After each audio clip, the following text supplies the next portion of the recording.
Hello student, তোমরা যারা ক্যালকাটা ইউনিভার্সিটির আন্ডারে প্রথম সেমিস্টারের ছাত্রছাত্রী আছো, তোমাদের জন্য আজকের ক্লাসটা খুবই গুরুত্বপূর্ণ। আজকে ক্লাসে তোমাদের ইএনভিএস অর্থাৎ পরিবেশবিদ্যা সাবজেক্টের প্রথম ইউনিট অর্থাৎ 1 নম্বর ইউনিট থেকে গুরুত্বপূর্ণ এমসিকিউ এবং এসএকিউ প্রশ্নোত্তর নিয়ে আলোচনা করব। তোমরা প্রথমে 1 নম্বর ইউনিট থেকে গুরুত্বপূর্ণ এমসিকিউ প্রশ্নোত্তরগুলো দেখো।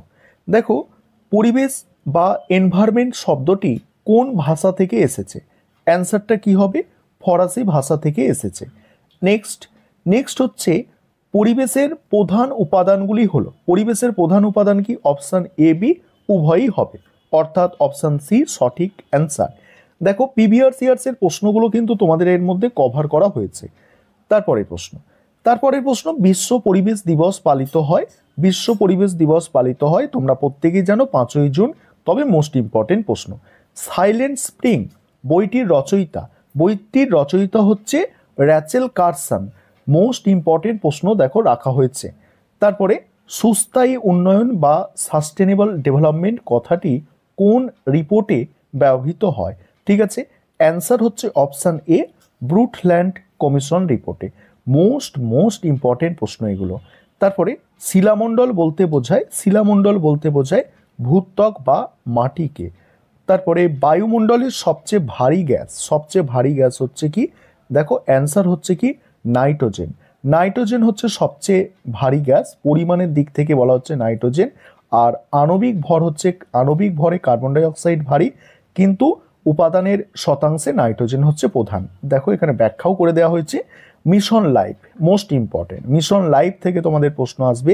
মিশন লাইফ এর মূল লক্ষ্য কি? মিশন লাইফের মূল লক্ষ্য হচ্ছে কার্বন নির্গমন কমানো। পরের প্রশ্ন, সম্মিলিত জাতিপুঞ্জের নির্দেশিত টেকসই উন্নয়নের লক্ষ্যমাত্রার সংখ্যা কটি? টেকসই উন্নয়নের লক্ষ্যমাত্রার সংখ্যা হচ্ছে 17টি।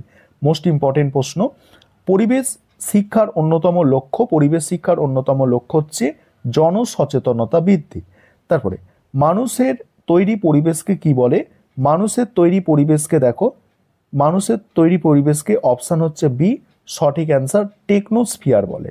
নেক্সট, জীবমণ্ডল গঠিত হয় দেখো, এখানে অপশান সি হচ্ছে সঠিক অ্যান্সার অশ্বমণ্ডল, বায়ুমণ্ডল ও বায়ুমণ্ডলের সংযোগস্থলে। পরের প্রশ্ন হচ্ছে মোস্ট ইম্পর্টেন্ট প্রশ্ন, নর্মদা বাঁচাও আন্দোলনে কে নেতৃত্ব দিয়েছিলেন? মেধা পাটেকর নেতৃত্ব দিয়েছিলেন। নেক্সট, চিপকো আন্দোলন কত সালে হয়েছিল? চিপকো আন্দোলন হয়েছিল দেখো 1973 খ্রিস্টাব্দে। পরে পরিবেশ সুরক্ষা আইন ভারতে কবে পাস হয়? পরিবেশ সুরক্ষা আইন 1986-তে পাস হয়। এবারে তোমরা গুরুত্বপূর্ণ এসএকিউ প্রশ্নোত্তরগুলো দেখো। 1 নম্বর প্রশ্ন, পরিবেশ বলতে কি বোঝায় বা পরিবেশ কাকে বলে? এই প্রশ্নের উত্তরটা প্রথমে তোমরা বুঝে নাও। দেখো কি বলা হচ্ছে, কোনো জীবের চারপাশে অবস্থিত সজীব ও নির্জীব উপাদানগুলির সমষ্টি যা জীবকে প্রভাবিত করে তাকে পরিবেশ বলে। এখানে সজীব উপাদানের নাম মনে রাখবে এবং নির্জীব উপাদানের নাম মনে রাখবে, এগুলো এমসিকিউ আকারে প্রশ্ন আসতে পারে। পরের প্রশ্ন দেখো, সুস্থায়ী উন্নয়নের যে কোনো দুটি উদ্দেশ্য উল্লেখ করো। 2023 সালের প্রশ্ন তোমাদের জন্য মোস্ট ইম্পর্টেন্ট, ভবিষ্যৎ প্রজন্মের চাহিদা মেটানোর পথ সুগম রাখা। আর 2 নম্বর হচ্ছে প্রাকৃতিক সম্পদের অপচয় রোধ করে পরিবেশের ভারসাম্য বজায় রাখা। পরের প্রশ্ন উত্তর আলোচনা করব, তার আগে যে বিষয়টা তোমাদের বলার আছে, তোমাদের জন্য অনলাইন কোচিং ক্লাস চলছে। তোমরা যদি কেউ পেড ব্যাচে অ্যাডমিশন নিতে ইচ্ছুক থাকো বা স্টাডি মেটেরিয়াল পারচেস করতে চাও, সেক্ষেত্রে নিচে যে নম্বরটি দেখতে পাচ্ছ এই নম্বরে যোগাযোগ করতে পারো।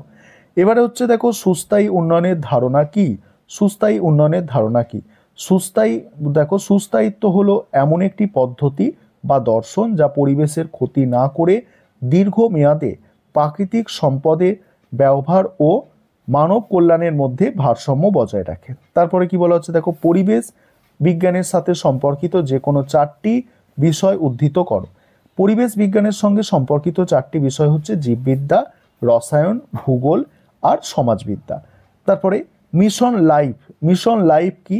ভারতের প্রধানমন্ত্রীর উদ্যোগে চালু করা একটি বৈষয়িক গণ আন্দোলন যার লক্ষ্য হলো পরিবেশ বান্ধব জীবনশৈলী গ্রহণ করে জলবায়ুর পরিবর্তনের মোকাবিলা করা। সাইলেন্ট স্প্রিং বইটির গুরুত্ব কি? র্যাচেল কারসন তার এই বইটিতে কীটনাশকের মানে ডিডিটির ক্ষতিকারক প্রভাব তুলে ধরা হয়, যা বিশ্বব্যাপী পরিবেশ সচেতনতা বৃদ্ধিতে সাহায্য করেছিল। শিলামণ্ডল কি? শিলামণ্ডল দেখো, পৃথিবীর বাইরে শক্ত পাথুরে আবরণ বা ভূত্বককে শিলামণ্ডল বলে। এটি খনিজ পদার্থ, মাটি এবং শিলা দ্বারা গঠিত। জীবমণ্ডল বা বায়োস্ফিয়ার কাকে বলে? জীবমণ্ডল বা বায়োস্ফিয়ার পৃথিবীর যে অংশে প্রাণের অস্তিত্ব আছে বা যেখানে জীব বসবাস করতে পারে তাকে জীবমণ্ডল বলে। নেক্সট আছে কি?